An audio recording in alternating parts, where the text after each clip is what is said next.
we're down to breakfast, and I'm with Alex. And Alex started this, the old salt and pepper shaker thing. All right, so this is coming from Alex. I added my 2 bobs worth in. Did I ask you for your 2 bobs worth? I didn't? Well, give it to me. All right, here we go. So Australia, the USA.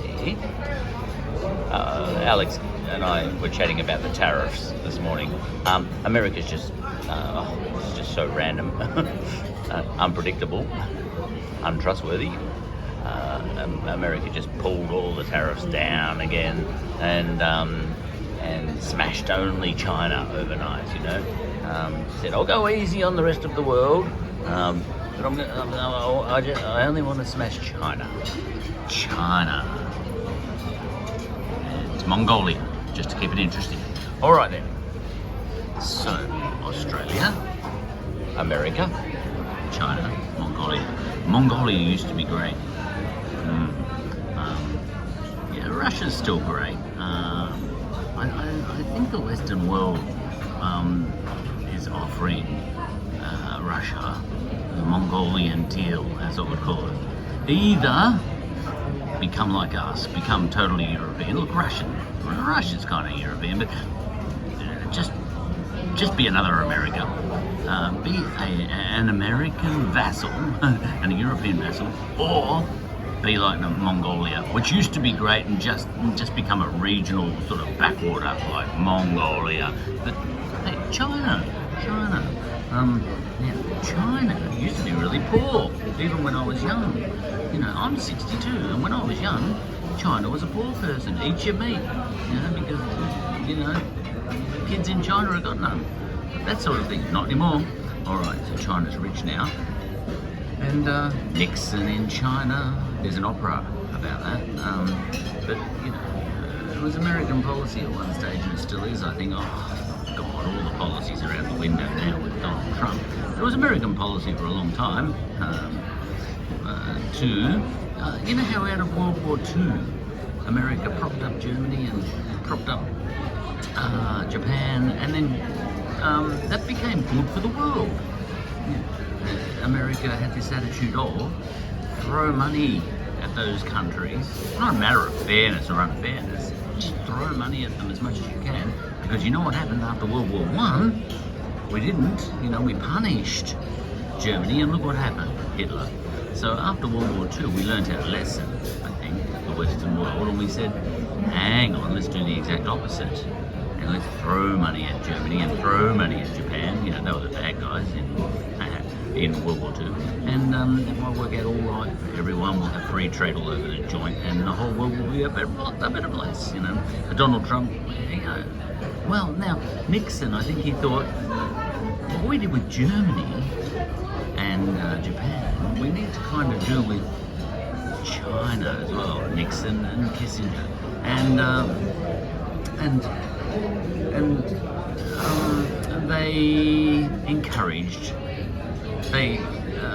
trade with China. They invited China, even though it was communist, into the world trading community. Opened up, threw open the windows. All right, let's go, China.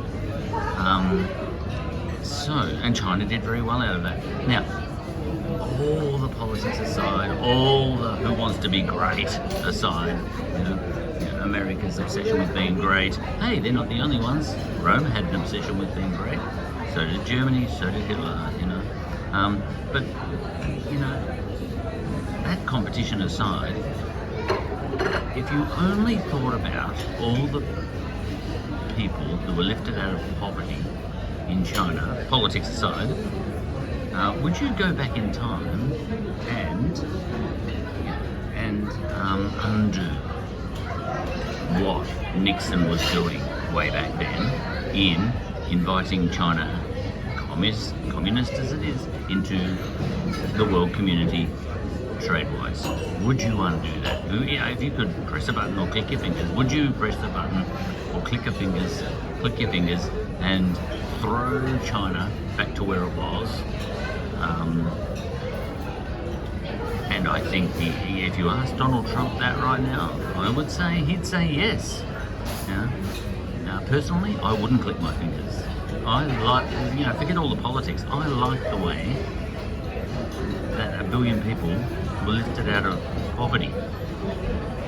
That's enough for me. Just that. Forget everything else. Don't mess with anything.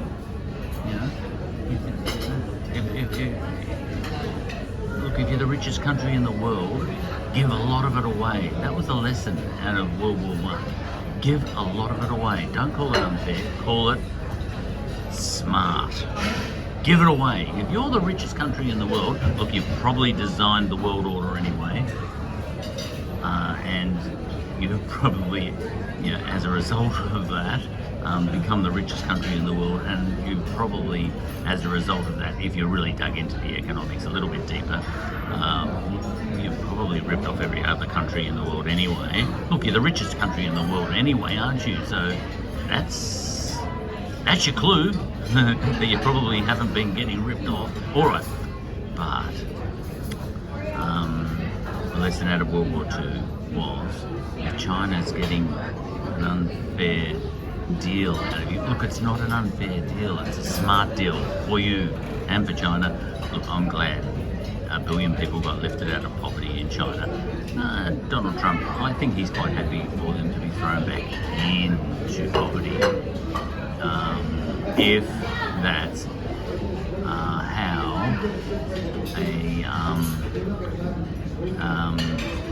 if his tariffs will work. All right, now, okay, so overnight, what did Donald Trump, he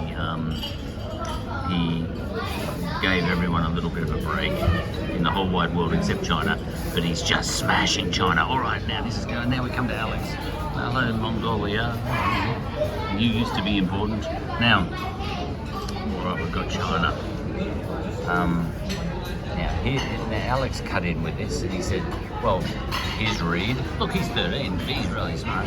He said Australia sends metals, as he said. Australia sends metals to China, and China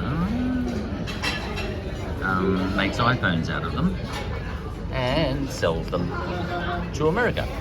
Okay, so that's the deal. Australia, China, USA. And he said what China is doing, no, what Donald Trump is doing is just doing this, putting a great big wall there and blocking. Hello China, hope you all starve again. Hello Mongolia, you're not relevant anymore. Hope, maybe Russia won't be relevant unless they come along and play the game the way we want. Right, hello China, you're in a lot of trouble. And Alex, this was Alex's bit, big wall. China can't sell iPhones anymore. But he said metals. Australia can send metals straight to America. And I think he's right. I think that's roughly Donald Trump's plan. And then America can make its own iPhones and sell them elsewhere too. All right, and they can definitely sell them to China. Okay, there's China. Yeah, I think the stuff's allowed to go back. So this is kind of a filter of some sort. Trade can go that way, but not that way. All right then. Now, what will happen next? Wow, here's what Alex and I discussed.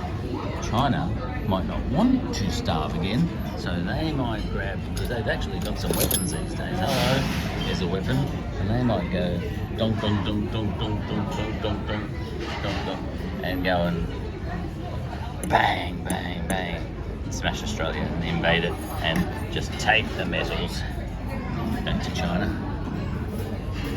and then they might use those metals to make lots more weapons. Lots of weapons. And then go dong dong dong dong dong dong dong. Bang bang, smash smash. Maybe not invade those joints, but just nuke the bastards. Crash. Yeah, that's what might happen.